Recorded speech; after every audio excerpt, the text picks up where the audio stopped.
দেশের বিভিন্ন বিশ্ববিদ্যালয় ক্যাম্পাসগুলোতে বর্তমান যে রাজনৈতিক অস্থিরতার সংঘাতের হাওয়া বইছে তা নিয়ে দেশ জুড়ে চলছে তুমুল আলোচনা। বিশেষ করে জাতীয়তাবাদী ছাত্রদল এবং ইসলামী ছাত্র শিবিরের মধ্যে সাম্প্রতিক সময় ঘটে যাওয়া দফায় দফায় সংঘর্ষ নতুন করে গভীর উদ্বেগ জন্ম দিয়েছেন। প্রশ্ন উঠছে, ক্যাম্পাসগুলোতে হঠাৎ কেন এই উত্তেজনা? আর এর নেপথ্য কি বড় কোনো রাজনৈতিক ফন্দি বা গভীর ষড়যন্ত্র লুকিয়ে আছে?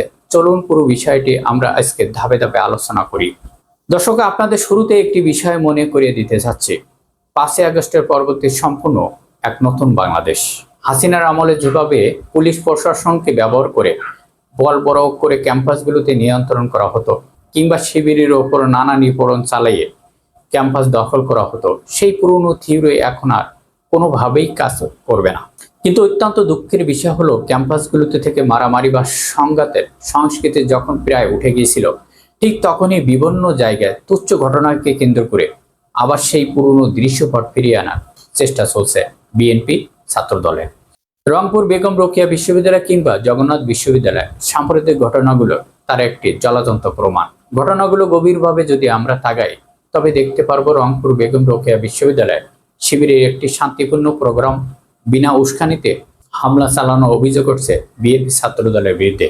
প্রত্যক্ষদর্শীদের মতে ছাত্রদলের নেতারা বস্তা ভরে দেশীয় অস্ত্র এবং স্ট্রাম নিয়ে সেখানে চড়া হয়েছিল, কিন্তু শিবিরের তাৎক্ষণিক যখন সুসংগঠিত জবাব দিল, ঠিক তখনই পরিস্থিতি সম্পূর্ণ বদলে যায় এবং ছাত্রদল ক্যাম্পাস ছেড়ে পালাতে বাধ্য হয়। গভীর রাত পর্যন্ত তারা ক্যাম্পাসের আশেপাশে আসতে পারেনি।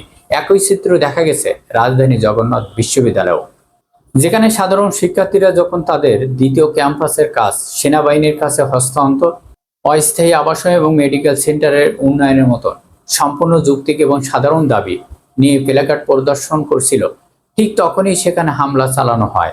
এমনকি নির্বাচিত ভিপি বা জিএস এবং সাধারণ শিক্ষার্থীদের গায়েও হাত তোলার মতো গুরুতর ঘটনা ঘটছে। দর্শক, প্রশ্ন হলো, শিক্ষার্থীদের সাধারণ অধিকার আদায়ের এই শান্তিপূর্ণ কর্মসূচিতে কেন এমন হামলা চালানো হবে?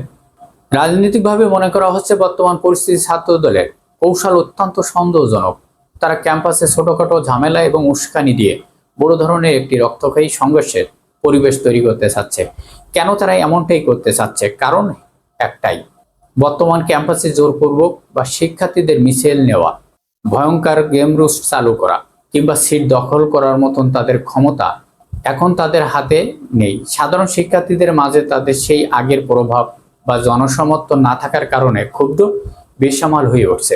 অতীতীয় রাজশাহী বিশ্ববিদ্যালয় ফারুক হত্যাকাণ্ডের মতন কোনো একটি বড় ঘটনা বা নাটক সাজিয়ে শিবিরের বিরুদ্ধে চিরুনি অভিযান চালানোর কোনো সুদূর প্রসারী ফন্দি তারা আটছে কিনা, এই নিয়ে প্রশ্ন এখন সচেতন মহলেও দেখা দিয়েছেন। দর্শক, অনেকের মনে প্রশ্ন জাগতে পারে যে শিবির তাহলে কেন এত সহ্য করছে?